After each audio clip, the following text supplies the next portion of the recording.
done, sir. It's nice to get your approval.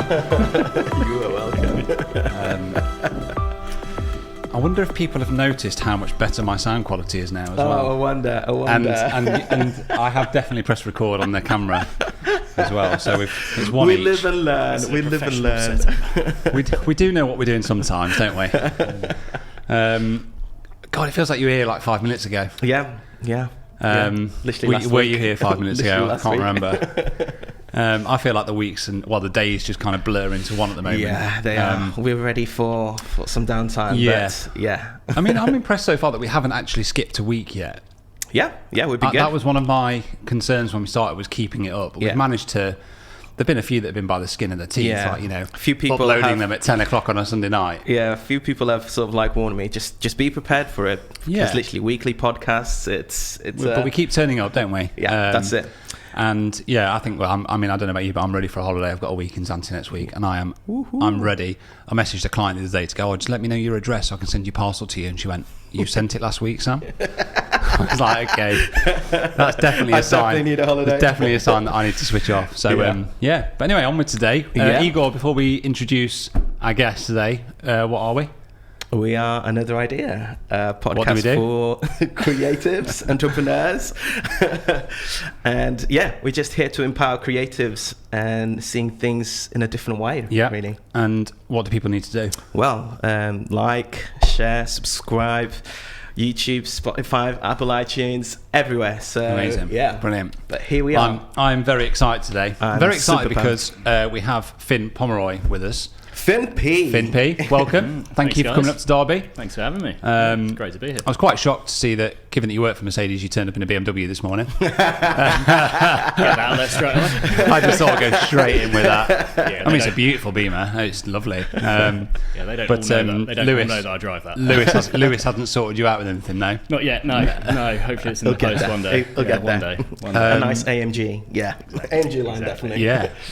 But no, I'm really excited today because me and Finn have it's one of those Instagram kind of friendships that, I don't even know how we kind of got in contact with each other, but we did at some point, and there was just a kind of like a mutual respect for each other's work, I think. And over like the last 4 or 5 years, we just kept every few months just check in, and it's been like, from my point of view, it's been great to see your journey.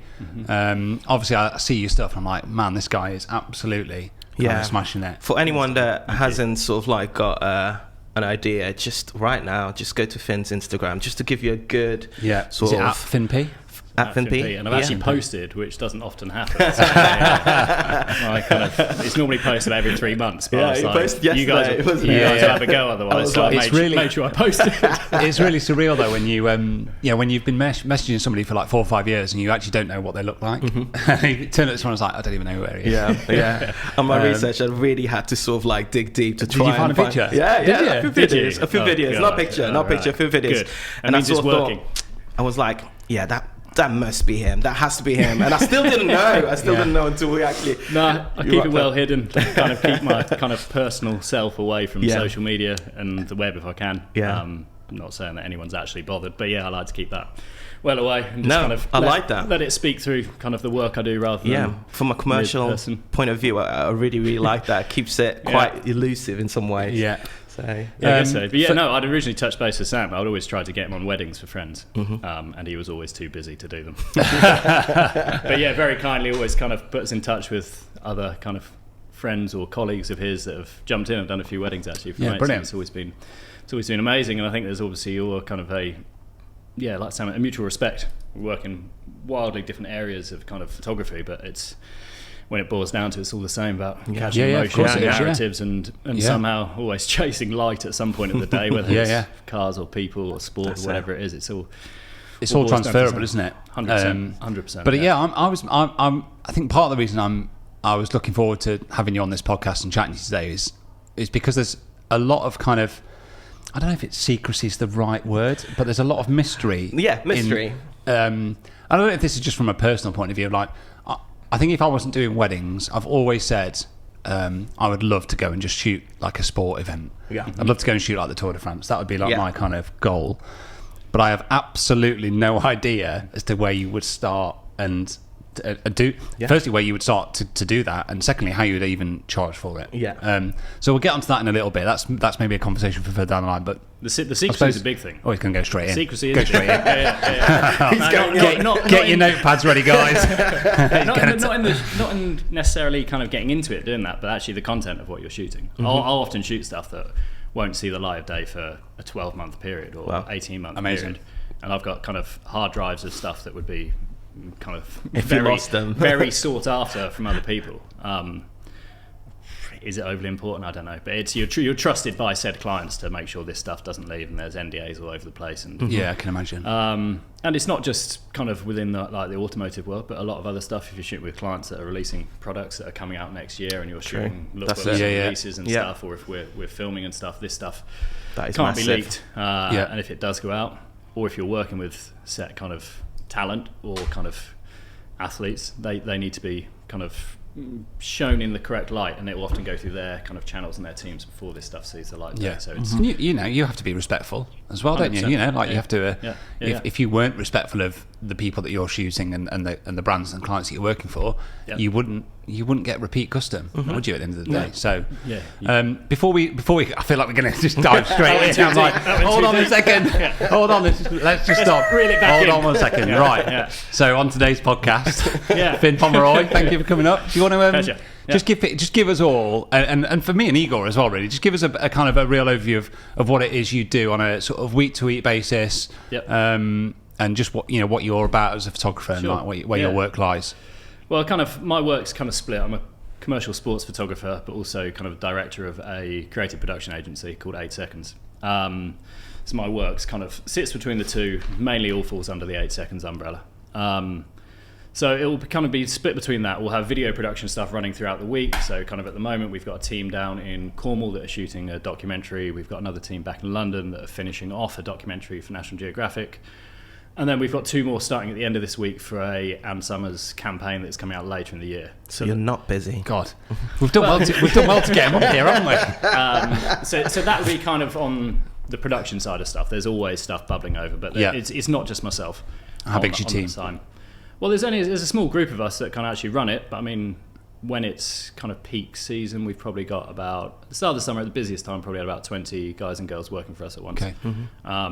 But that's from kind of like the production side, filming, photographers, editors, sound designers, the whole way through. I mean, you just need these people. They're involved with it.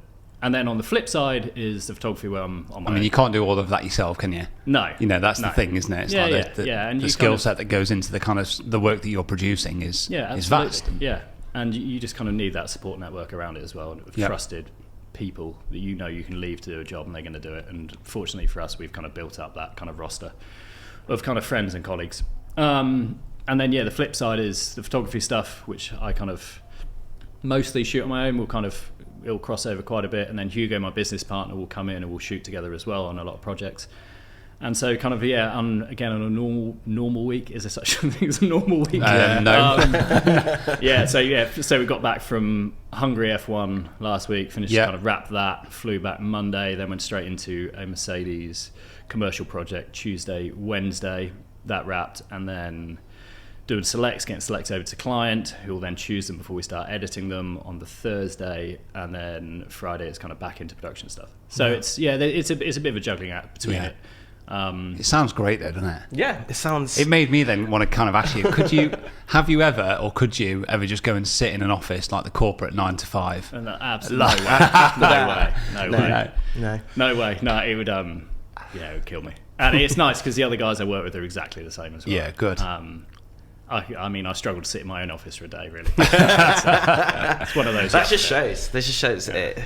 It's one of the things that I find that people that usually are that driven and tend to literally travel a lot for work usually tend to actually enjoy it. It tends to sort of like feed their creative heart, really. Yes, it can be tiring, but I'm sure that you get some great opportunities from it, really. Yeah, I mean, you've got to embrace it and you've got to enjoy it. Otherwise, there's no point in doing it. Yeah. I mean, there are times when it's kind of it's exhausting and you're like, oh, what am I doing? And I'm flying into somewhere for like 2 days to do a shoot, and it's a real cliche that you like fly in, do the job, and fly out. In and out. Yeah. But so be it. If it means I've spent 2 days in New York on a shoot, I'm still in New York for 2 days. And whether you're consciously out there, you're still absorbing the culture, you're seeing it. And you might see some of it from a taxi window, but I mean, it's a hugely privileged position to be in to even see that and be there and get to travel. So I'd take nothing away from that. And I'm very fortunate to kind of get to do what I do with it. Yeah. It's a great mindset, isn't it? Yeah.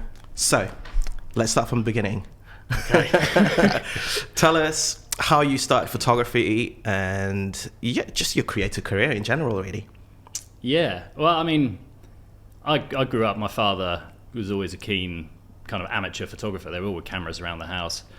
35mm stuff, there'd always be film lying around, we'd always shoot stuff. So growing up, it was always kind of there. And then actually reflecting back, it's actually also, my mum is also a very keen photographer without knowing it. Mm-hmm. She'll still go away and do like a week's holiday and then print 100 photos and make photo albums from them and label every photo. Everything's annotated on the trip and the holiday.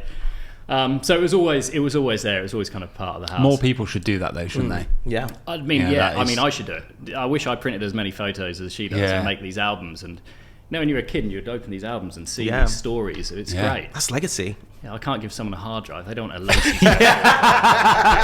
this is nice. So, I can't even plug it in. Yeah, exactly.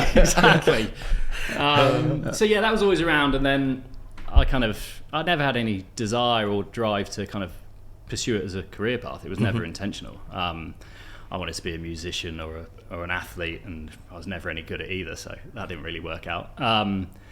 And then at school, I kind of studied, I say this very loosely, studied photography. But we were using darkrooms at the time, and so we'd actually kind of learn the fundamentals of what it was, kind of developing film processing stuff, understanding how a camera works. And then towards the end, digital started coming in, and I was like, this is amazing. I was like, okay, got Photoshop, and I'm just pushing saturation all the way up. Yeah, get that slider out. HDR, everything. Let's share some of those images to our Instagram feed. Yeah. And then it just Can you beat a chicken and bacon sandwich though? That's literally not quite. That's to put it into context. That's sort of like my first image that I posted on Instagram. Like loads of filters on top of it. I was at uni still, and chicken and bacon sandwich. There you go. It's good base. It's modern art, isn't it? Yeah, that's it. Print that. That'll be up on the wall in the tape. And so it went from there, and then loosely studied it at school. Never really got on with school or studying really, because I just wanted to kind of actively pursue this stuff. Mm-hmm. So that kind of took me there, and I went off skiing, and I was living in the mountains skiing, and I had a little point and shoot, and I was shooting a load of stuff, and then Lightroom appeared, this amazing new program, and it was like, wow, this is great. All that stuff I tried to do in the darkroom and never really got it. It's suddenly I can do this with sliders and make stuff look as I want it to. It doesn't look nice now looking back at the stuff, but it was then kind of progressing there, and then I blew my knee out. And my brother bought me a digital SLR, and that's kind of when everything kind of crossed over really, and started shooting with first DSLR that I'd used, and I would like Nikon, and it was amazing. I was like, wow, this stuff, you can shoot amazing images pretty quickly and turn stuff around and produce it, and still no want or desire or I guess even vision that it was possible to have a career in photography. It was like, I know, shoot a couple of pictures. And then a few people saw some of my work, and I kind of got picked up for a couple of jobs. Would you be able to do this? And I was like, oh, yeah, cool. I mean, what do you charge? Figure it out as I go. Yeah. And as I'm sure everyone does, you start off and extra people ask, would you be able to do this? There's no budget. I'm like, I don't care. I'll come shoot it. And again, it's always a contentious area, but shoot for free, man. Yeah. If you can get your foot in the door, build a portfolio, show people your work, learn yourself on these jobs.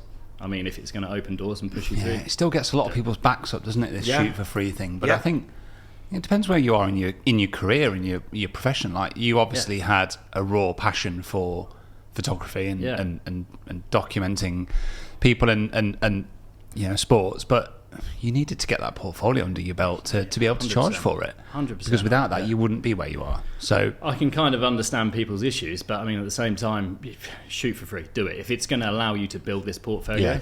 If you're at a position where your career is kind of, you're there and you're set, and you think you're being challenged by someone who's offering to do the job for free, then your probably work is not at the level you think it's at. If you think you're going to be challenged by someone that's kind of just coming in, and I don't mean that in a belittling way to the person that's starting, but they're using it as a kind of way to grow themselves and learn, and absolutely do it. If it's going to open a door, get you a photo pass, get you a press pass, whatever it is, do it. I mean, I'd still do it now. If I wanted to go to an event and someone said, oh look, we can give you a press pass to shoot at Wembley for a final, but there's no budget, great, cool, I'll get down, I'll shoot it. Yeah. That will ruffle a few Amen feathers. to that. It's just good to hear, though, isn't it? It is true. It is true, because sometimes people tend to forget that when at that sort of stage, your priority is to get a portfolio. Your priority is really to get those images, and it's refreshing to hear that. Yeah, and you never know who you meet on these things as well. You never. That's it. That's exactly it. You don't know. If you don't need to shoot for free, great. Don't do it. But don't belittle the people that are trying to get a foot on the ladder and to make a career for themselves. Everyone starts somewhere, and you need to get that foot in. So it then rolled from there, and then. Did things start to snowball at this point? Like you kind of not massively. When did you have a sense of, hold on one second, there's a kind of an opportunity or a career, or has it just been like a kind of slow progression over years? Do you still know what you're going to be doing? Have you figured it out yet? No, and I hate this word, but it kind of very much happened organically in this role. Yeah. I hate that, and it pains me to say it. We'll clip that up and we'll just put it on repeat. Organic. But then I guess like the first big shoot was a kind of a really good friend of mine.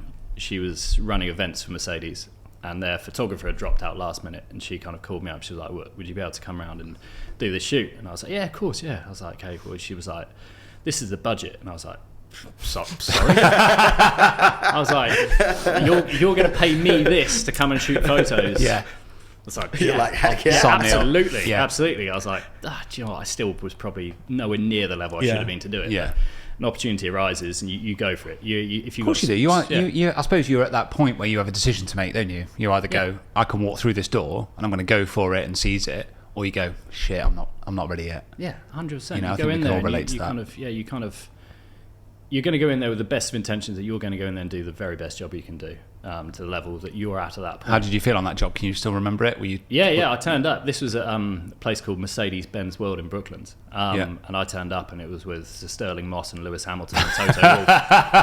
And it was the first shoot. And as you do. Sterling Moss arrived, and then Lewis and Toto flew in by helicopter. And it was at that point I was like, can I swear on this? No. I was like, you can swear. I was like, oh, shit, I'm out of my depth here. Yeah. I was like, I didn't know someone would be getting helicoptered in for this. It's Toto. And then they arrived, and it was kind of what Lewis is now, I guess, but he was still kind of like, he was the up big deal. Yeah, so Sterling Moss, and it was it was a very kind of straightforward kind of meet and greet and press day with them, and kind of shot everything there. And as is still the situation now, I happened to meet the right people on the shoot, and you're just nice. You have a conversation, talk to people.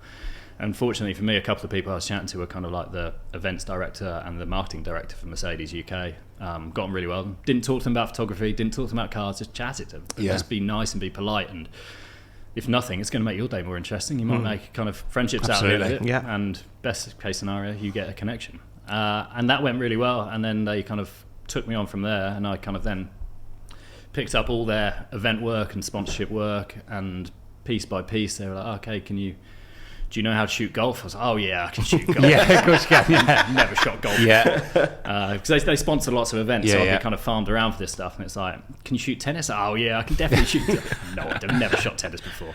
And then slowly picked up all these bits and pieces, and that's kind of how it rolled from there, and the Mercedes door kind of opened, and that was probably the big break. But yeah, it's all thanks to this friend of mine, Madeleine, that kind of opened that door for that, really. That's incredible. I mean, I suppose a lot of people would listen to that and go, oh, you were lucky. But again, we've talked about it before. You make your own luck, don't you, in this industry? Really do.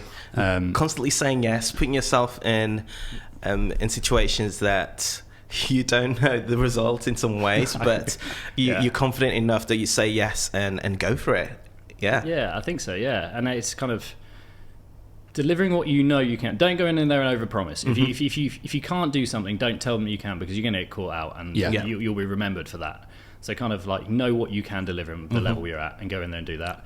And that's probably number one. But the most important part of that is just be nice to people. Don't be that photographer or filmer or producer on that shoot that goes in and thinks they're above demands. It sounds absolutely mad, doesn't it, that we have to say that? But it's something that gets talked about in our industry quite a lot. And I can still remember going to like workshops 7-8 years ago, and people going, just don't be a dick.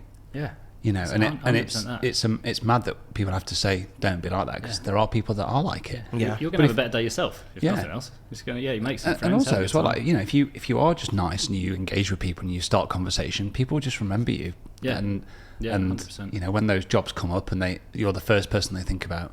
Yeah. So that was kind of like the general kind of start to that, and then From there, I then started getting hired by a sports agency in London, which at the time the marketing director is now by my business partner, and he was renting me in. That's definitely okay. He was hiring me in to do the photography, and he was filming at the time. And then after a while, we kind of decided actually he's kind of above the level he should be a marketing director. He was filming and doing a really good job of that, and his photography was beautiful. So then we peeled away from that and then set up 8 Seconds, our own agency. And then that's kind of how that started, and we met a load of photographers and filmers and editors along the way, and we just started to pull this group on the side, and then that kind of, again, don't say organically grow, but it did. That just evolved. That evolved into kind of where we are today. Just to slightly rewind just a little bit, just to the kind of the photography community that you're in when you go into these events. I think just from the outside looking in, and correct me if I'm wrong here, there's this idea or this understanding that people in that industry or photographers in that industry are a lot more kind of what's the word? Kind of like better? No. They're not as kind of open and sharing to work. I don't know. I'm talking about our industry. The one thing that surprised me most about our industry that we're in is how inclusive and how supportive and constantly referring each other. The networking side of our industry is incredible, and I think that's what a lot of people are always surprised about when they get into it. But when I look at the sports photography world, I almost think, does that exist in that industry, or does it not? Like to an extent. I mean, you end up like forming your own circles within these industries. Within the F1 world, it's obviously very different because you'll have like different team photographers that kind of shoot very independently of one another. Then you'll have like the Getty and stock photography that kind of work independently of that. But I mean, if there's suddenly nice light on corner 2 and you're there, you might not be getting a text straight away. You might be hunting it out. But then the flip side, then there's also a whole host of absolutely lovely people that are more than welcome to kind of help you along the way and open doors. But you do form these little circles of groups of you, and everyone helps each other out. But I wouldn't say it's probably to the level you would have within like a wedding industry where it's like everyone passes. I suppose I'm just going off things that you might just see on TV. Like there's a real kind of hustle or a scrap almost for that shot, and hate it.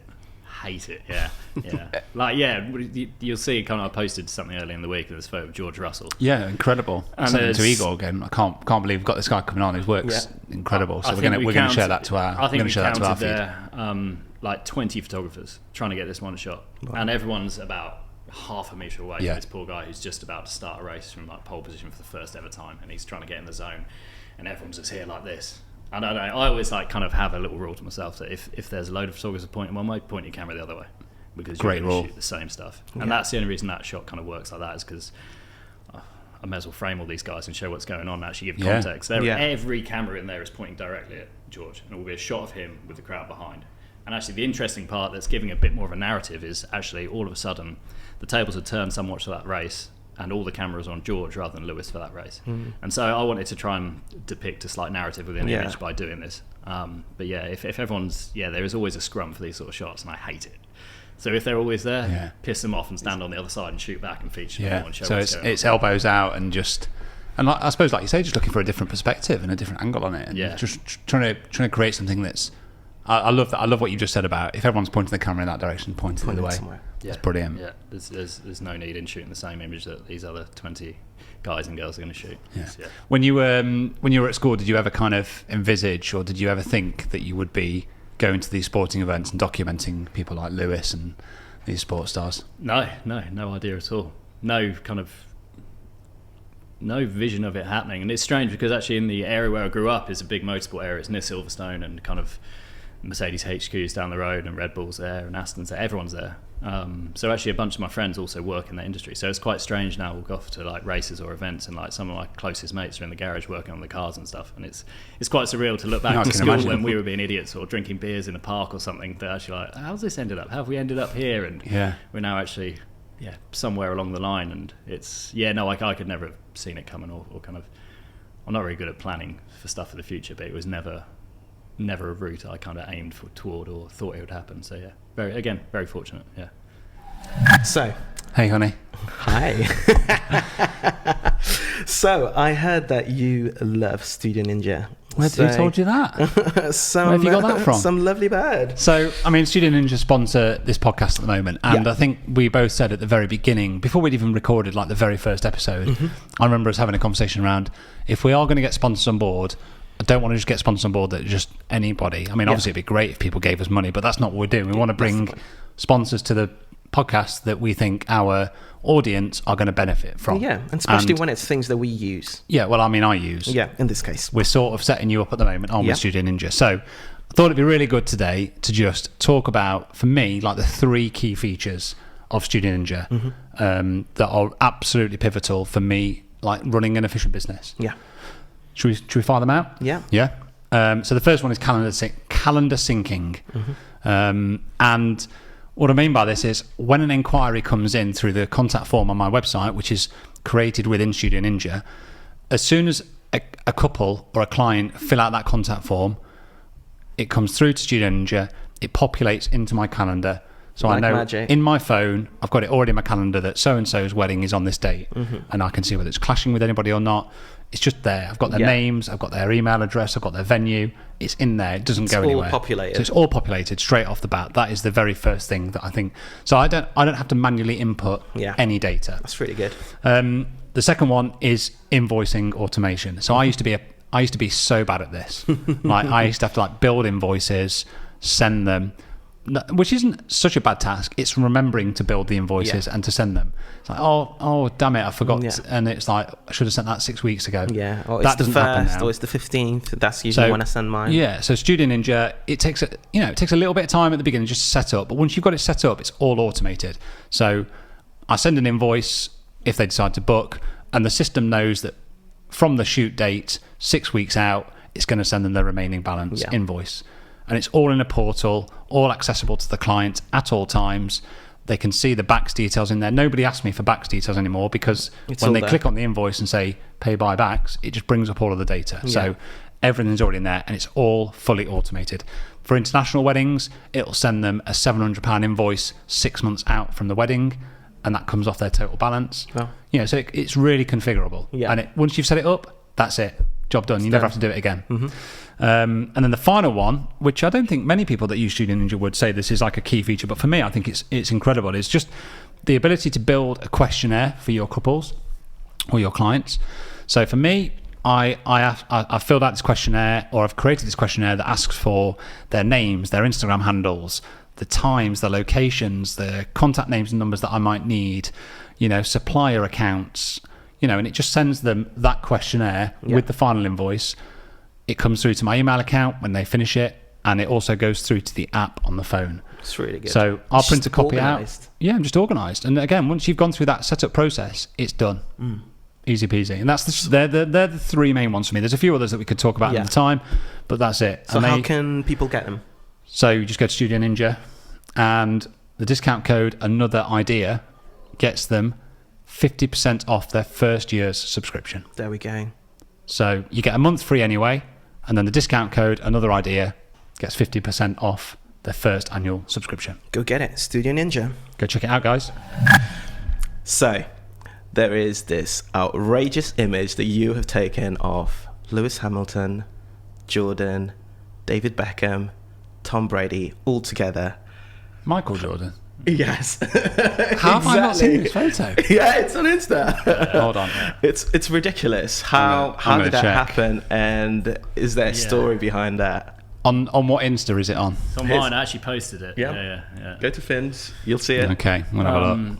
So that was at Miami Grand Prix this year, which was kind of a bit of a celebrity circus of everyone being there. I have seen it. Man, that is unbelievable. I almost didn't take it in when I saw it.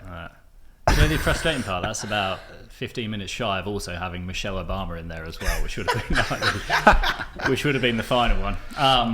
But yeah, can't complain really. I was out. We'd been the cars have been out on track. We've been taking a few shots out there before the race, and then the car comes back in. They do pit practice, and as they're there, it's like, okay, Lewis is coming in, and Michael Jordan's going to come in as well. And I was like, okay, cool. So I get this call to come back to the garage, go back in. And it's quite nice because they have a moment at the back of the garage. There's a few other images either side, and when they're in there, you can't, unless you're a team photographer, you can't go in. You can't be in there. So actually, it's quite a protected space, and actually, it's really nice. That's nice that they actually get guard there. Down. Yeah. They have these very normal conversations, and you can just be a fly on the wall, and they know actually if there's any strange images and they don't look good, they're never going to go out. So it's kind of it's a really nice open space. So then Lewis and Michael Jordan are kind of having this chat.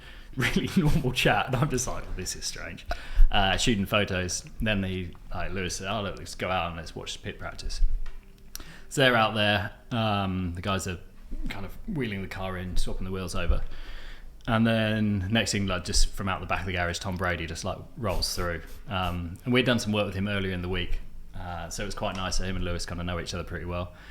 And I'm assuming him and Michael Jordan at some point have crossed over. So then the three of them are there having this chat, and I'm like, well, this is really bizarre. Royalty. Yeah. And again, it's quite nice because there's only like a couple of us who are shooting this. There's not this sea of kind of stock photographers. Yeah, that scrum isn't there for it's not the there. shot. No, so there's no one else shooting this. There's me and Lewis's own personal photographer who are just snapping away.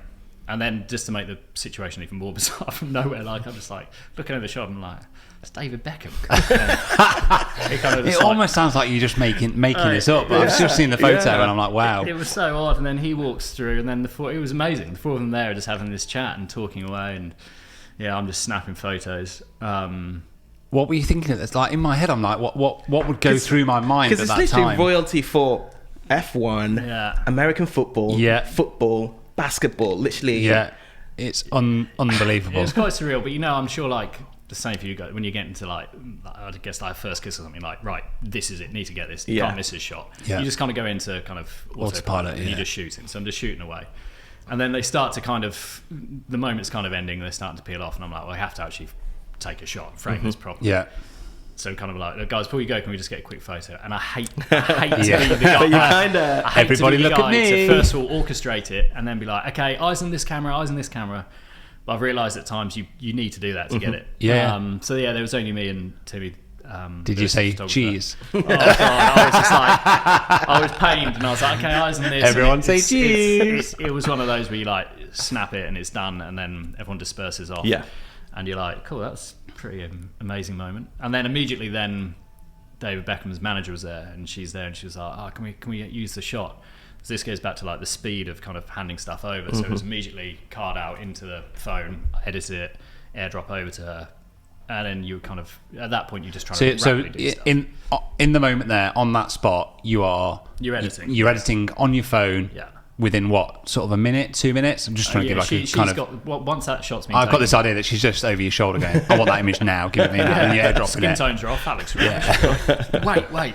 So you're immediately on there, Lightroom mobile, editing away, get it, airdrop it to her. So within about 2 minutes of it happening, she's got it, thought it might be held onto, and they immediately post it and use it. And I'm like, oh God. And you always look back at these things you've edited on a phone and be like, that's not quite right, or that's not quite right. I would have cleaned that up a bit, but... urgency and kind of speed of the moment. They want this stuff. And then it kind of went. Did they credit you? No, of course not. No. It doesn't bother me actually. It did at first that no one would like put credits, but the image itself is kind of credit. I know that I took that. So it doesn't bother me that it's not got a tag on the bottom or anything like that. I know that I've taken that photo and it's mine. So that's enough for me with these situations. Yeah, photographers can get quite precious, can't they? About images very much so. But very much so. I kind of said that as a like to goad you a little bit.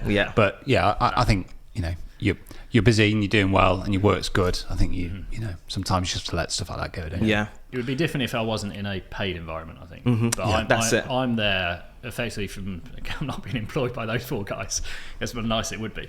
But I'm there on behalf of Mercedes and working for Mercedes at that point. So it's promotion for them. It's promotion for Lewis if he needs it to get that image out and for it to be used. So I'm fully aware that I'm working under someone else's kind of umbrella at that point. And they own the rights to that image. Well, they don't, but that's going to take some beating, isn't it? Of people that are going to come and sit on this and chat to us on this podcast. It's incredible. Who have you photographed? But you know what? You spend so long like shooting moments that you can't script, and then it's like a photo of effectively 4 people stood next to each other. Yeah, of course it is. Yeah. And it's just it's got names attached. You've gone from talking to us like in the first part of this pod about if there's nice light on corner 2, you're off and you're looking for it. You've got no to choice just taking basically a portrait of four guys exactly, in a pit lane, and one's going to get way more traction than the other. Yeah. It's not like I'd be like, oh God, I love that photo. Look at the light and look how that's framed. It's like, okay, it's cool because of the context of what's in it. So it's kind of different ways of looking at these things. You mentioned something in terms of the speed, in terms of like the deliverables that you did for that specific image, but in general, when you sort of like doing those kind of jobs, is speed something that really goes into it? Is it quite fast that you have to deliver it, or it's horrible? It's brutal. And also just add to that as well, like how's that changed over the because that's only kind of a recent thing, isn't it, in the industry? It's like the last couple of years. Is that Lightroom's moved to mobile versions? Moved to mobile, and just like that need and necessity for immediate kind of content or imagery for a client. They want to post this stuff first, and they want their images to be used first, and if I'm there to capture those images and deliver them, I'm the one that should be supplying those to them. So in that sense, on a kind of a race weekend or an event or something, I'd shoot, edit and deliver everything live on the day. I'll go back and revisit some stuff for my own sanity afterwards and like retouch stuff that I really want to, but there'll be kind of 200, 250 images delivered per day whilst you're also shooting. So a huge part of this is time management, of working out when you can take a section out from the day to go and jump on a computer for half an hour, quickly edit everything, chuck everything through, get it uploaded and get it sent over. But at the same time, you don't always have time for that, so a vast amount of this stuff is also edited on your phone. Man. So with Lightroom synced, I'll have like a set few presets that I know will work for the driver skin tones that work really well in a few different lights, whether it's like a bright day or a kind of flattish day. But also you can't mess around with colours too much because there's branding all over cars, over their suits, over everything. If you're suddenly playing around with the reds and there's a Tommy Hilfiger logo that's got no red in it, but used to have suddenly it's orange. They're not going to be happy about that, and it's not going to be used. So you need to be a bit careful with that, but at the same time you want to stylize it and give it your own look. So that workflow would essentially be shoot, run to a computer, dump everything on there, photo mechanic selects quick as fast as you can, rattle through this stuff. I can see it already. You're there sort of like yes, no, and there's something happening over there. Let's go, run out again. Normally as soon as you've sat down, you're getting a message saying this is going to happen. You're like, oh shit, right, okay, go through that, feed everything into Lightroom, quickly edit everything with these no time to sit down and have a flat white with oat milk and scroll through Instagram, is there? It'd be lovely. This is nice today. This is nice. It'd be lovely. Then that gets uploaded onto a few different kind of portals, an internal one that Mercedes control, another one that I'll have that will go out to the social team that will be on site, and a team back in the UK so they can have access to all this stuff. And then I also always have another one as my own backup as a cloud-based on there as well. Just for my own sanity to know if both of theirs go or something happens, I've also got these. Everything's on desktop and saved anyway, but that's how it goes there. And then it's a very similar process to if I'm doing it on my phone as well, apart from we get rid of photo mechanic and I just USB dongle into the bottom of the phone, the card goes in. I've tried so many different ways with like Canon Connect and Leica Photos and all these different apps that companies supply. They're all a bit naff, don't really work. They kind of work 1 in 10, and that time you want it to work, it's never going to work. So a dongle into the bottom of the phone, bring it up, choose your selects, quickly edit on the phone. Especially when you're under in a pressure situation, it needs to be reliable, doesn't it? Even just like I'm thinking of like when I've been on family holidays, like trying to get the food you want to connect to the app on the phone, like it just loses it after about 30 seconds. You're like, I can't. It's just not practical. Sometimes you need that hard connection. So it's very fast workflow in those environments. But then there's a flip side where if we're on a commercial shoot or doing something, it all slows down and you shoot X amount per day, and then you come back and you're doing your selects as you normally would. So there's two sides. If you do the live stuff like that, it's done. You finish your race weekend and everything's done and handed over and selected, and it's very time sensitive material that's being used. Like if that image hasn't gone up on the Sunday, then it's probably not going to be used. It might be used kind of for the odd post here and there, but I mean 1,000 other people have sent the same photo from different news agencies, etc., etc. So your stuff needs to get over first and be used. It's quite competitive. Yeah. Have you messed up? Has anything ever happened that you're like, oh no, I'm in a spot of bother here? Yeah, no, not overly. No, a couple of bits where I've probably missed shots I would have liked to have got, but I mean, such is life with these things, and you've got such a rapid I suppose it's such a fast-paced environment as well. That's just the nature of the beast, isn't it? I think sometimes. Yeah, there was one big shot that I messed up. I still can't work out why it happened. I had it on a tripod for this big, very important photo, and the images weren't sharp at the end of it, and I still can't work out why. I think it was because I was bursting whilst it was on the tripod, and it must have been slightly moving the lens or the sensor. And the images came back and it looked fine. I wasn't tethered or anything, so I couldn't see it, and the images came back, and I was like, oh, they're not sharp. Can't we do that? And luckily found a bit of AI software to help me out. Just about made it pass. But that was the only time, but it's a bit of a heart in your mouth moment. But touch woody. And when you leave these events, do you have a kind of, because I'm just imagining that on the day, it must go by in like a blink. I kind of think of like weddings for us. Like I genuinely feel like I'm only there for like 10 minutes. Yeah. People go, oh, it's such a long day for you, isn't it? I'm like, I've barely noticed it. Yeah. Does it go quickly for you? And do you have an opportunity at the end to go, wow, this is mad. I'm assuming it comes across that you're really passionate and you enjoy what you do. So it's very much a retrospective thing, looking back on these things. When you're there in the moment, it's just like you're just going and you're shooting it and you're documenting it. But to have, again, I use the word a lot, but to have the privilege of being in this environment and being in a garage or working with these drivers or just working with the people in general is very lucky. And it's not you take it for granted, but you're there to do a job and you're there to work. And then when you're shooting, you're also subconsciously always shooting for yourself in these situations. I mean, you're choosing the frames. I'm choosing where I want to be. It's very much my eye that's going into these shots. So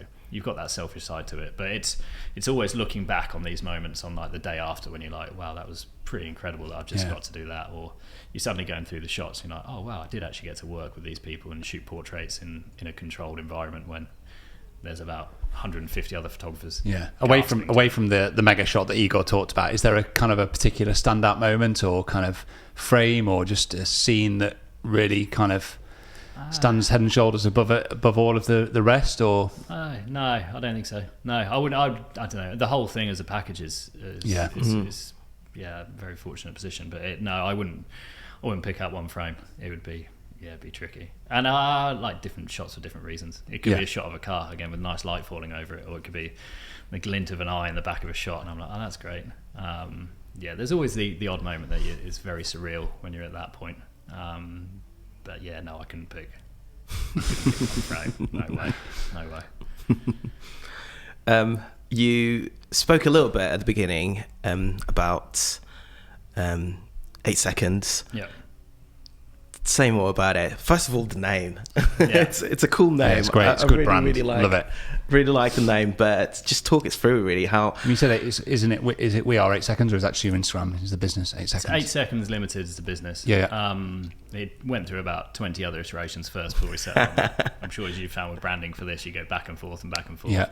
Oh, we were called everything until we settled on that. And we look back now and like, we called that at one point. I think so.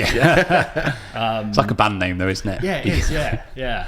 8 Seconds, the name itself, it would be vastly different now, but at the time that was a period of time you had to capture someone's attention with online media. So you had an 8-second window to grab someone, and if you haven't got in the 8 seconds, then they're gone. I'm sure now it's probably like 0.2 seconds.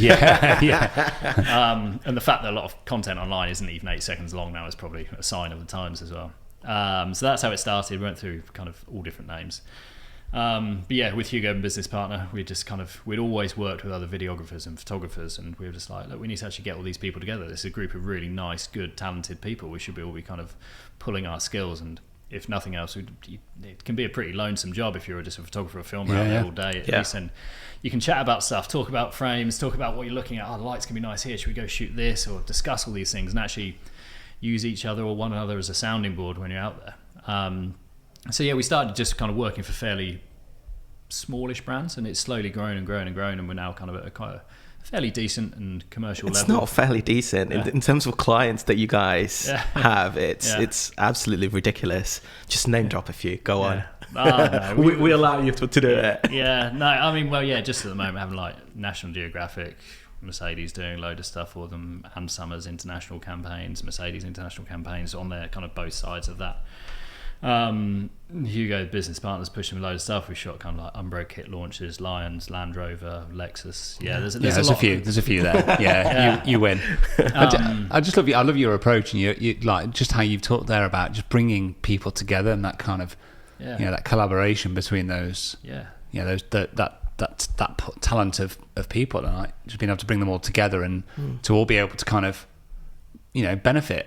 Yeah, I mean, you work to people's strengths and you use people's strengths. There's people out there who will be far better at shooting portraits than I will, working in a studio. There'll be a videographer that will see something completely differently on set to how Hugo or myself would look at stuff, and we use these guys. And same with editing, and it's kind of, again, it's very subjective, this whole world, but you get to know someone and how they work and their workflow and their style, and with that you can kind of pair these people up with set clients and projects, you know that, and then with repeat business they get to trust that look and that style, and whether it's a colorist or a sound designer, it allows us to then kind of roll that out to multiple other projects for said people. It's refreshing to hear, isn't it? Yeah. Because I think we've talked before about how like people like can be, especially in our industries, can be, you know, you're self-employed, can be quite controlling and like very like precious. Precious. Yeah, like I do it best, so I'm going to do all of it. Yeah. And actually, you know, to hear you say, well, there's people that are doing these little parts of the jobs that do it way better than I would ever do it, so I'm going to, you know, bring them all together. I mean, we'll often go on set and I won't have a camera. I'll be on there either producing or just kind of working alongside these people, and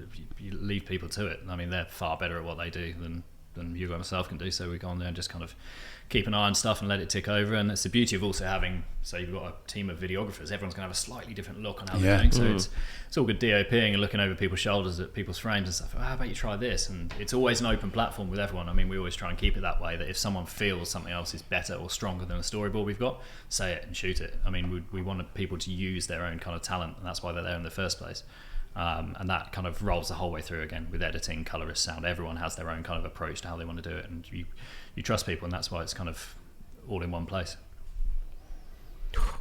I think I find it a fascinating world, really, because you would have to juggle. In my mind, I think you would have to juggle so much, not just simply from the creative point of view, but from a sort of like budget point of view, and sending people out here and there. It's just so much. Yeah, it's a lot. I mean, it can be fairly stressful at times. Yeah. I mean, we've just finished a project for Six Nations where we're kind of covering every country, actually, apart from Ireland, who couldn't be involved, but we're having teams drop off to different places, and all of a sudden having to get translators in place to go over, working logistics for teams to drop over and shoot and film these interviews and these piece to cameras and all the stills and stuff.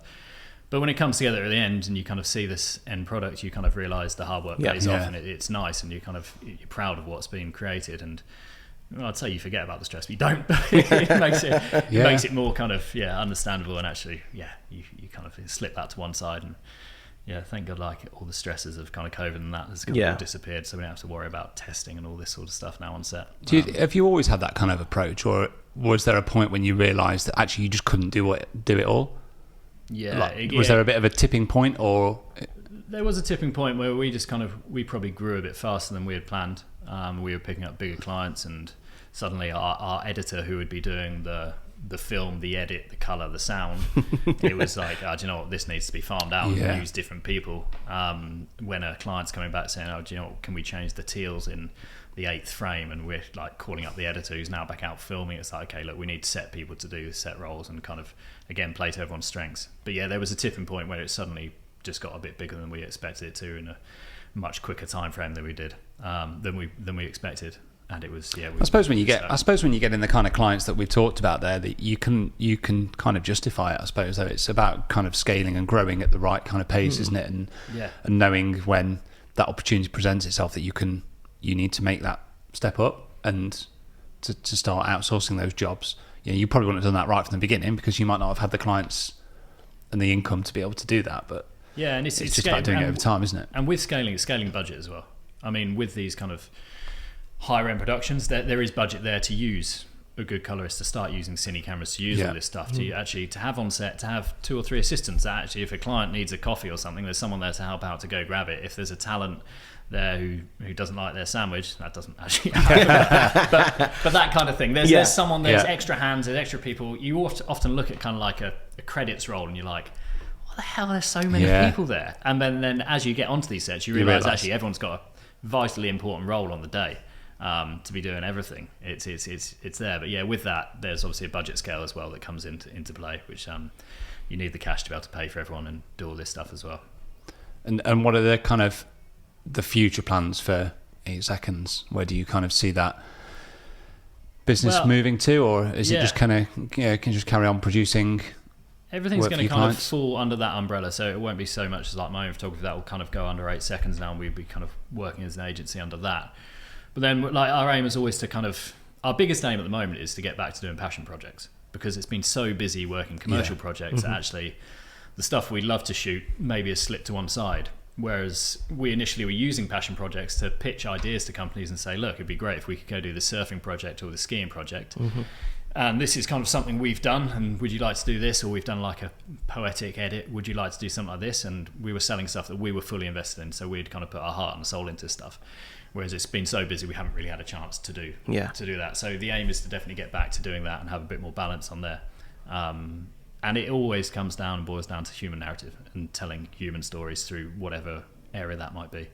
The guys down in Cornwall at the moment are doing kind of a piece around mental health, but through kind of like surfing and the coast and like the benefits of living in a lifestyle like that and how it can benefit you, and also kind of like how these dark winter months can also affect you and kind of hinder you as well, which has kind of been a passion project as well. So it's definitely going back to kind of trying to regain a bit of time for ourselves to do it, really.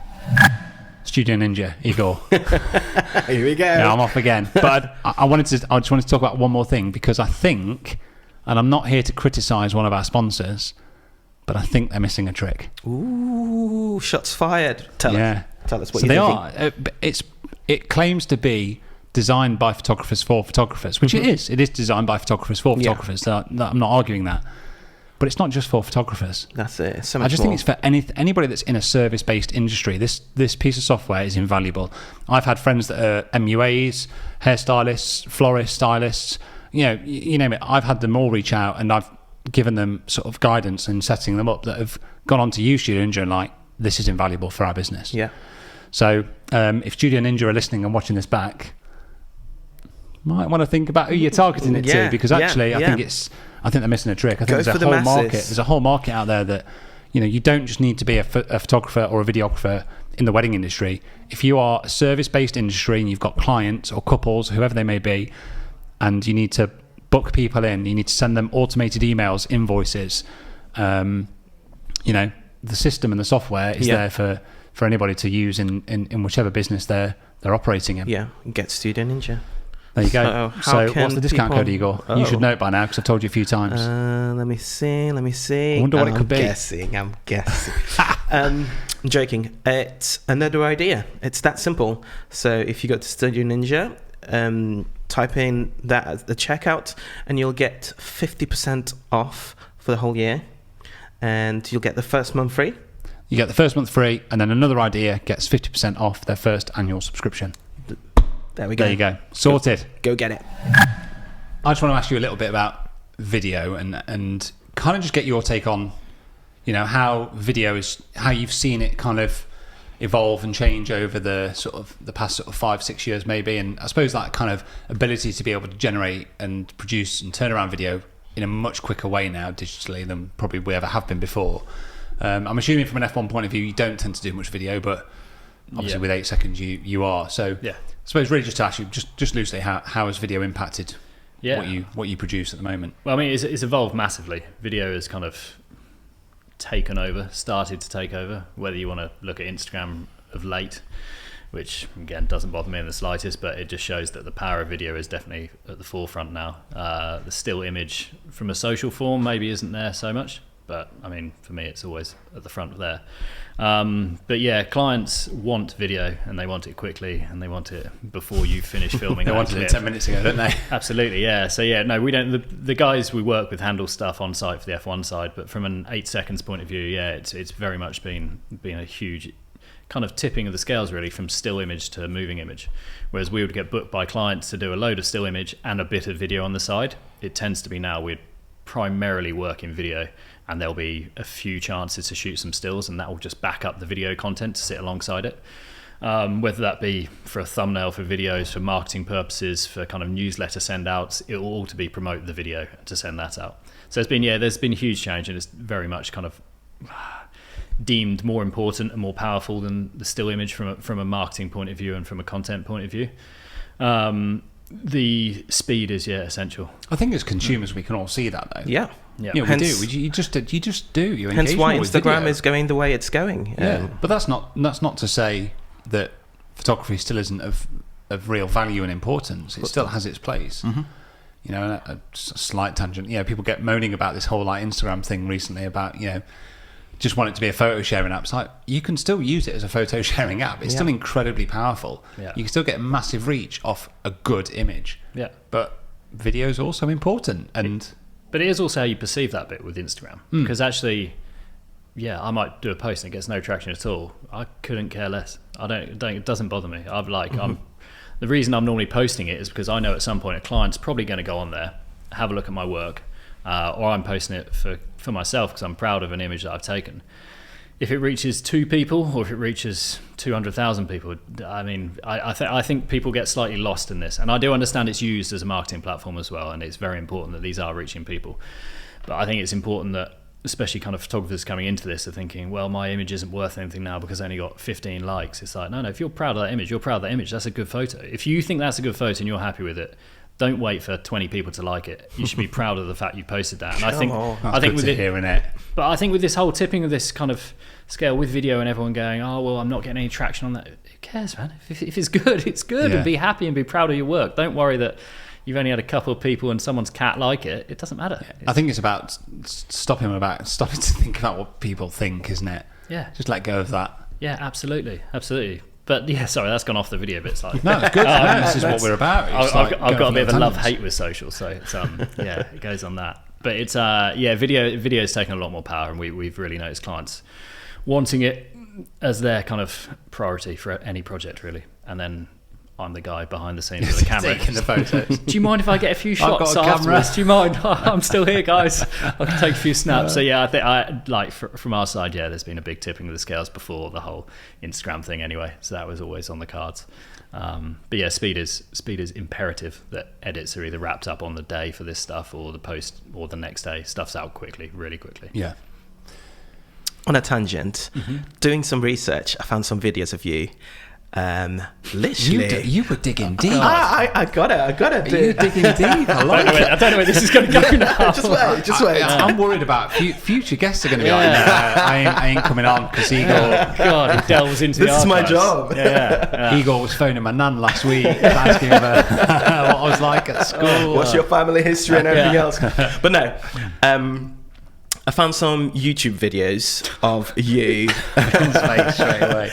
Skiing, skydiving, and man, how do you even, in terms of skydiving, how did you even sort of like get into that world? But seeing it, because this was literally like 10 years ago, some of the videos, 11 years ago, but seeing your work today, it makes perfect sense in terms of some of the images that you're getting. But just tell me about that journey. Yeah, well, the idea was always to be an athlete, and I was pretty crap at this stuff. That was never going to happen, but I enjoyed it all the same. So the skiing, I'd always skied and kind of spent a lot of time in the Alps and kind of loved being in the mountains. And like, again, we go back to capturing light. I mean, there's no better place than in the mountains covered with snow, with weather changing every 2 minutes. And you could be at the top of a peak waiting for hours for that glimmer of light before a skier or snowboarder is going to drop in. And you're like, okay, can we just 2 minutes? I think there's a break coming in the clouds. Wow.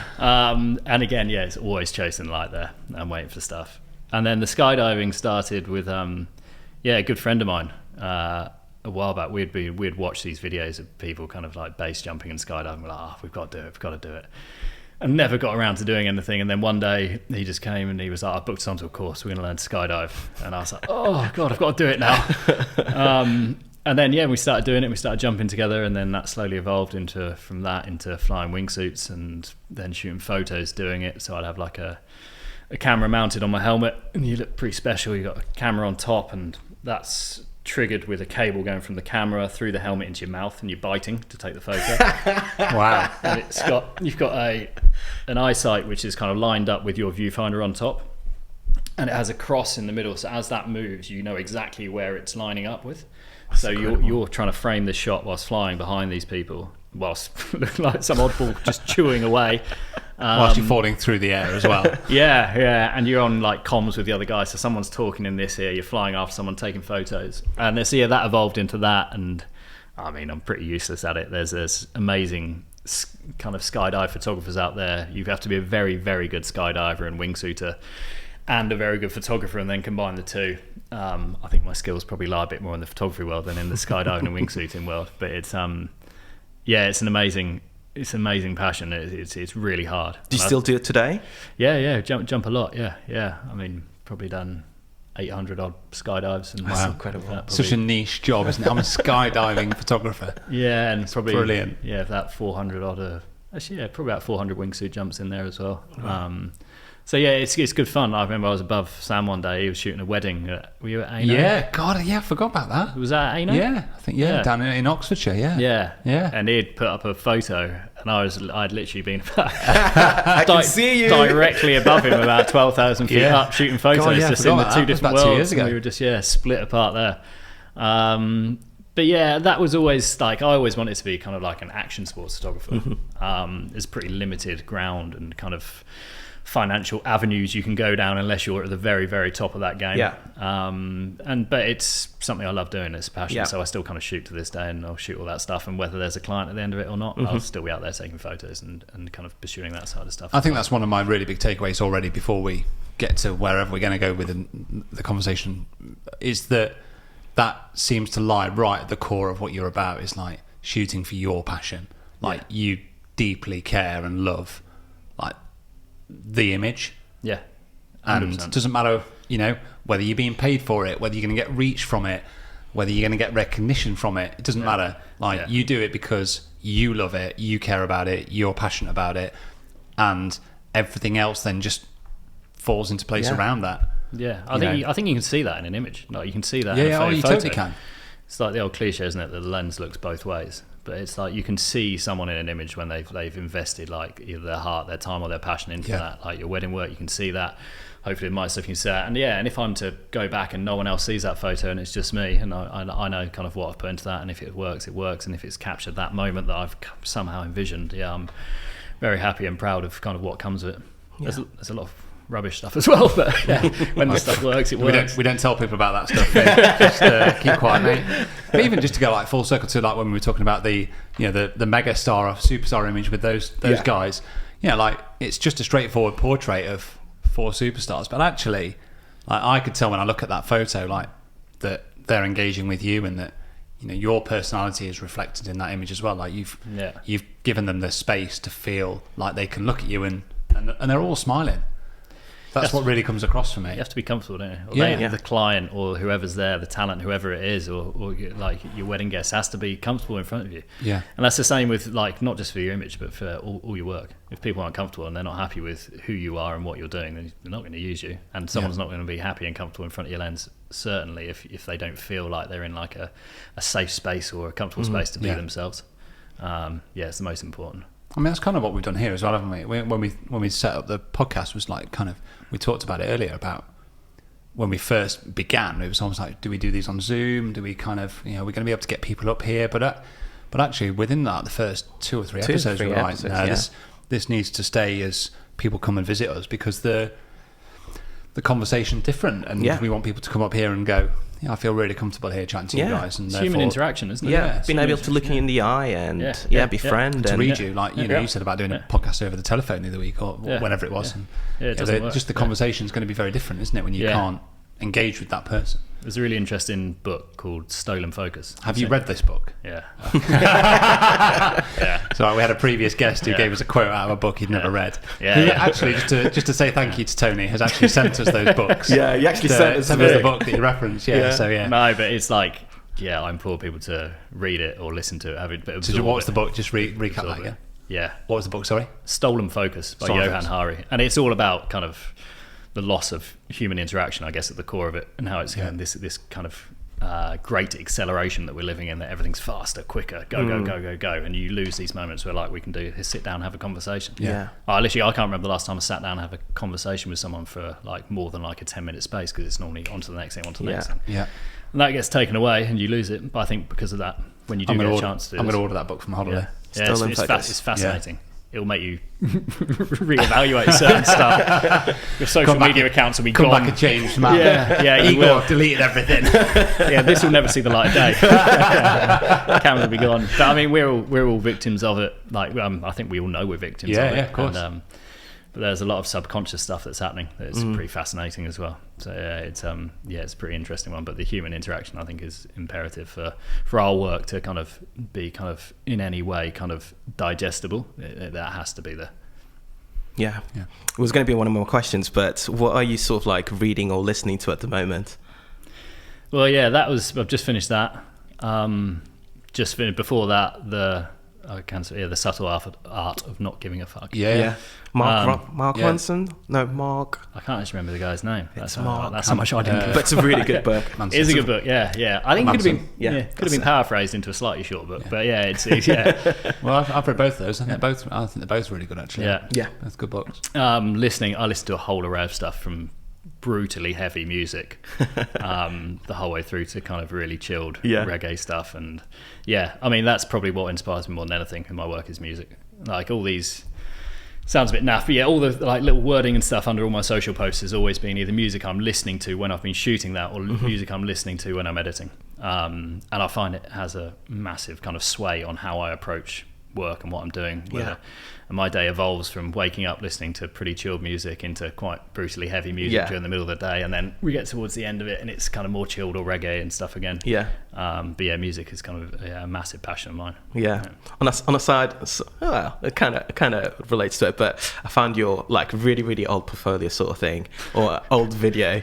I do apologise for that. I don't know where this one's going to go. I'm really sorry. And it was so refreshing to literally press play and from the get-go screamo, just literally going for it whilst your images or video had been presented, and I was like, yeah, this is refreshing. I have to see this. I can't remember what any of this stuff is, but it's quite funny. I quite like having like that heavy side to it all. It's a bit of a release. What about visually? Where do you take your inspiration from? What kind of things do you watch on Netflix or I don't watch a huge amount of screen stuff. I spend a lot of time either looking through a screen or looking at screens during the day. So I don't watch a huge amount in the evenings. I watch bits and pieces, but photographers and photo books have a whole host at work. I've always been like, as soon as you came in here, you were straight to my pile of books on the coffee table. You've got a good collection. Yes, that's good. That's good. Thank you. I don't know. There's always a few I'll go back to, like Sebastião Salgado. Yes. It's literally one of my favourite photographers. His Genesis book. I've got that for Christmas probably 3-4 years ago, and beautiful. If you want to tell a story in an image or try and tell a complete narrative within an image, there's no one better than him, I don't think. Incredible. I'd love to aspire to just shoot black and white high contrast film. I don't think I'd have many clients by the end of it. He'd be the main one. There's always photo books lying around, but screen time. I try and not watch a huge amount of stuff. Evenings it's kind of go back and maybe I'll get suckered for this, but unless it's like Paddington, I'm not watching it. So. That is not what I was expecting you to say. Sandwich, eh? Can't beat it. Paddington 2 is better though, isn't it? That's debatable. Okay. It's a roller coaster of a movie, but I don't know. Cheeky question. So what do I need to do to be sponsored by Leica? I don't shoot for them anymore. No, we shot for them, or they endorsed 8 seconds as a company for a few years. The cameras are the most beautiful cameras you could ever use. They just weren't quite right for the type of work we were doing. You need a fast camera, and then that's how we kind of amicably parted ways. It was, the final image is incredible, but if you're trying to shoot fast and quick and track people, and now obviously with IAF and everything else you have, Leica has it, but it's not the same. It's not the same. So what you're sort of shooting today on your sort of like day to day? I'll have I do have some Leicas as well. 2 Canon R5s would be my kind of workhorses. We're Canon boys. So try and nearly always use primes. There are always times where it doesn't quite allow, so I'll have like a 2870 f2 that I'll use if I'm not using those two, but it's the world's biggest lens. 2 R5s and a Leica Q2 would be my normal go-to, and then if kind of time allows, then I'll have an M6 analog that will have some 35mm in it as well. Check you out. You're serious. I don't know, the images don't always come out like they should. You turn up with a couple of Leicas, people think you know what you're doing, but that tricks them from the start. Yeah. So yeah, that would be my kind of general kit. I try and keep it fairly concise, but it's always nice getting new kit, isn't it? Yeah. Buying extra stuff. I love that you've pretty much said no to thanks, but no thanks to Leica. That's great. I know. Yeah, it kind of pains me somewhat. I would like to go back and go, can we get a few more cameras? Yeah. But at the time, it wasn't the right tool. It's got to work for you. Wasn't the right tool for the trade. Absolutely. The images are incredible, but it wasn't there. So we kind of How has the evolution of kit over the past sort of 4 or 5 years? How has that altered your work on the day? I know you touched on IAF has been a kind massive. of it's been a game changer for our industry. I can't even begin to imagine how it must be massive. For what you guys do. IAF would be the big one. I mean, just to track and have the speed of that tracking, and now obviously with like Canon's latest stuff that it can track motor vehicles, it can pick up helmets within cars. It's insane. It makes my life incredibly easier. And then there's a whole host of stuff with them, but the IAF would be the big one for me. Weirdly, over COVID, because I would be shooting with a mask, I wasn't looking through the eye. So now actually, annoyingly, I've ended up sticking with it, and I shoot like this, and it really annoys me. That's me. But I find it easier to frame stuff now on the back of the screen. Yeah. And then, but every now and then I realise I'm doing, shit, put it back up. This is not photography. You should be looking through. It's true. It's true. Sometimes I feel like I'm cheating, and literally, like you said, I don't feel like a real photographer. But I think that, again, I blame it on Instagram, really. Just the whole idea of constantly scrolling and viewing things through a screen, images through a screen, and then perhaps using your phone to take images, which is what we're so used to today. So when you actually go to a camera, in some ways your vision or your sort of mentality translates into that as well. Fully. And so it's using that and then shooting way more portrait. I love shooting landscape. I love shooting landscape, but a lot of this stuff needs to be portrait. And I've kind of evolved into that, suddenly dangling a camera like this. Well, it's market needs, isn't it? We're all there doing the same thing because the market dictates that you need portrait images. I'm always like it's kind of made me fall back in love with portrait images, actually. I think, again, I can remember back to the first few weddings that I shot, there was just everything was landscape. I can't imagine. Can you imagine going to a wedding now just shooting pure landscape? What do you guys shoot on at a wedding? So, an R6, 2 R6s, and then 35-85 generally. And Mark 4s. It's 35 as wide as you go. No, I've got a 15-35. For dance floor. And you kind of touched on the point of like, I feel like we're cheating, and there is an element of now it's almost effortless. I don't kind of see it as cheating. I did think of it as cheating a little bit, and I jokingly do say it's like we're cheating, but I just think it's just sped up that process and just made it so much more efficient to be able to get the shot that you want to get, and then then you can just move on quicker. You can move to the next scene or the next moment.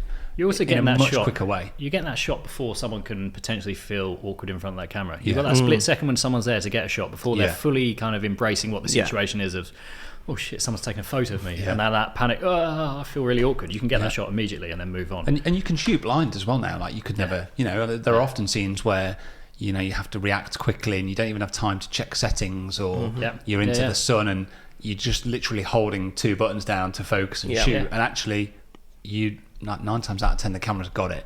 And if you're shooting super low, if you're like at 1.2 or something, it's still catching that and it's working. You're going to punch in that image and the eye is sharp. It's hard to see. It's hard to think about where the kit will go next, like what the next sort of advanced features will be in that technology. I don't know what would actually add a benefit now. I'm pretty happy where kit is.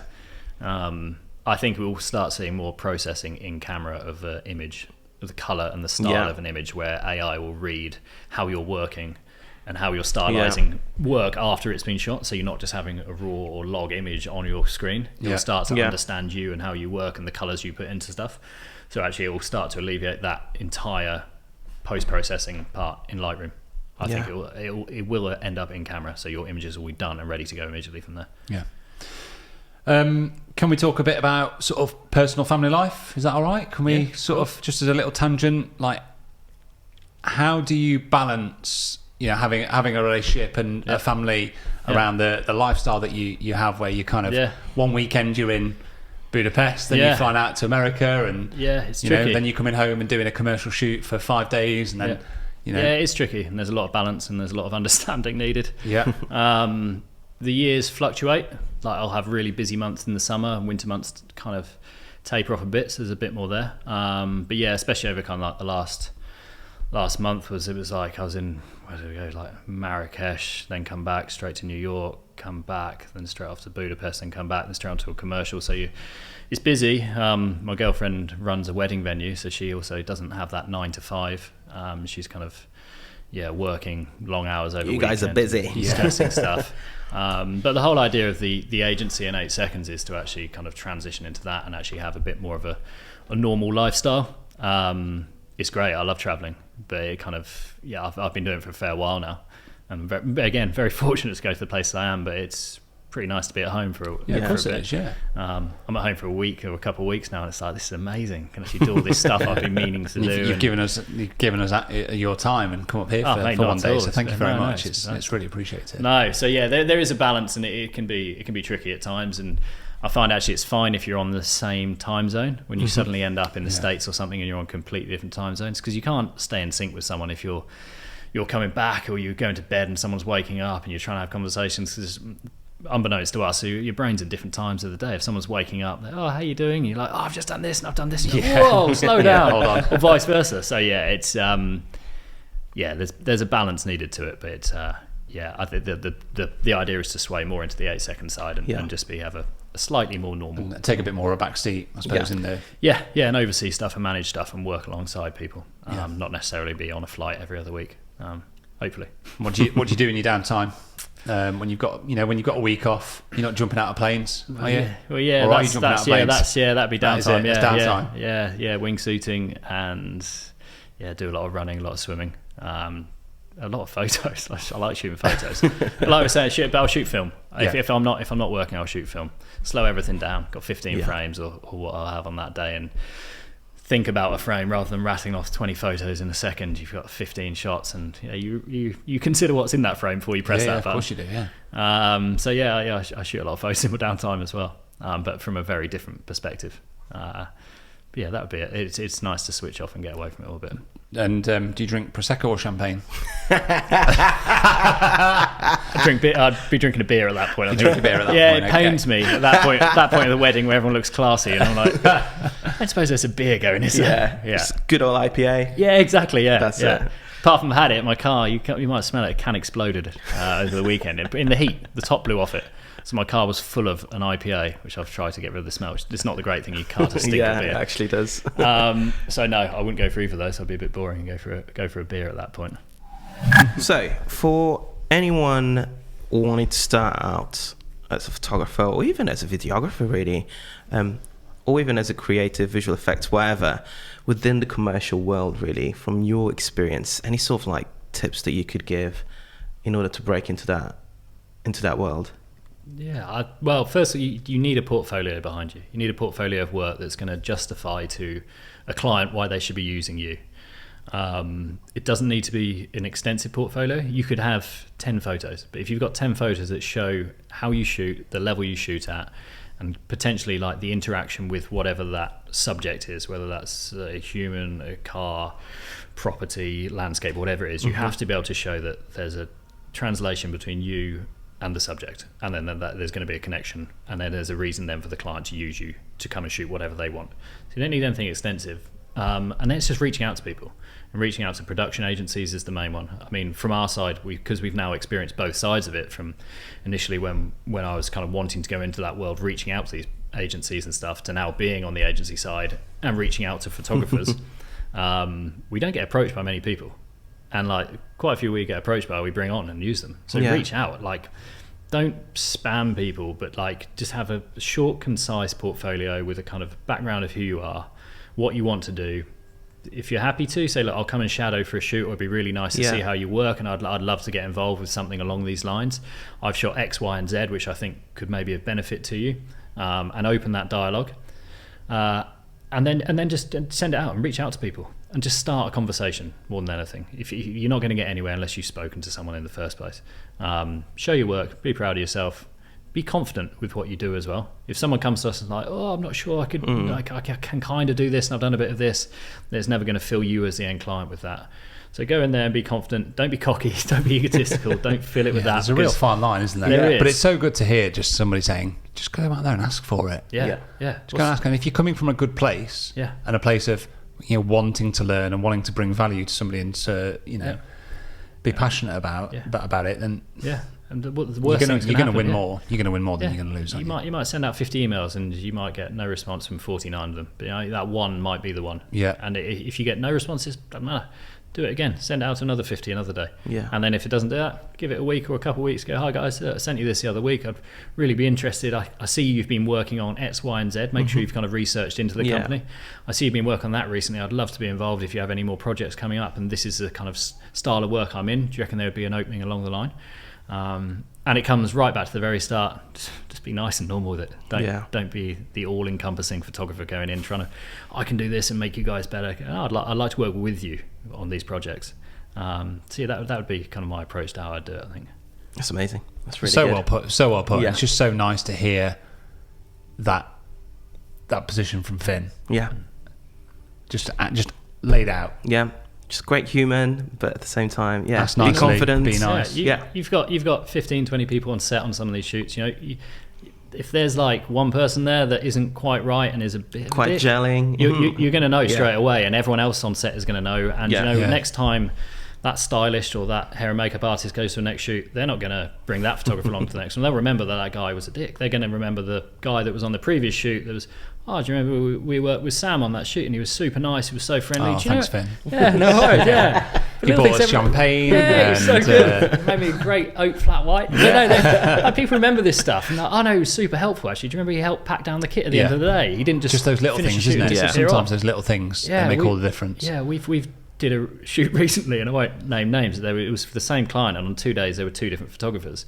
And day one, the photographer was a dick and like really didn't like us there. We were just doing the filming on it. Didn't like us there, wasn't helping at all.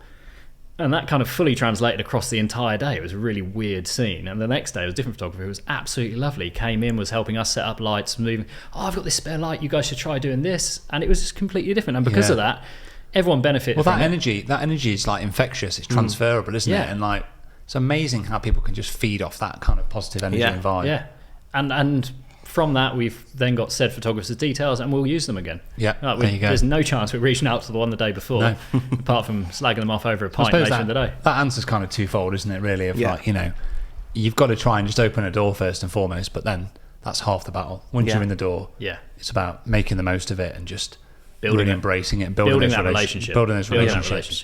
Which is both through your work and you as a person. I think as well, like a really good thing just to add to that is like you never know who you're talking to. Never know. Never judge them.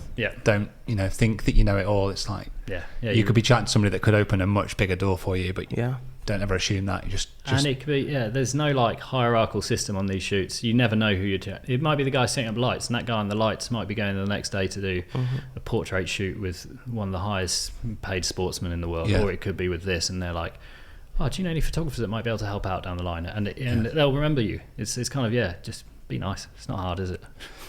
When are we going to do a skydive with Finn? You don't want to be strapped to me, trust me. That'll be your last one. What do you reckon? Should we do it on like That'd be amazing. Should we do it on the 5-year anniversary? That'd be amazing. That'd actually be amazing. We'll be like, we'll get a portrait in the sky along, by I'll Finn. come shoot some photos of you guys falling. Bite to take a picture. I'll hold you for strange that. concept. I'll hold you. Yeah. Oh, mate, thank you. So, was there anything else you were going to ask? No. No, I was just looking at... You were looking at your watch. Look at my watch, but thinking I could have done this mentally. 2027. Okay, that's what it's going to be. Yeah.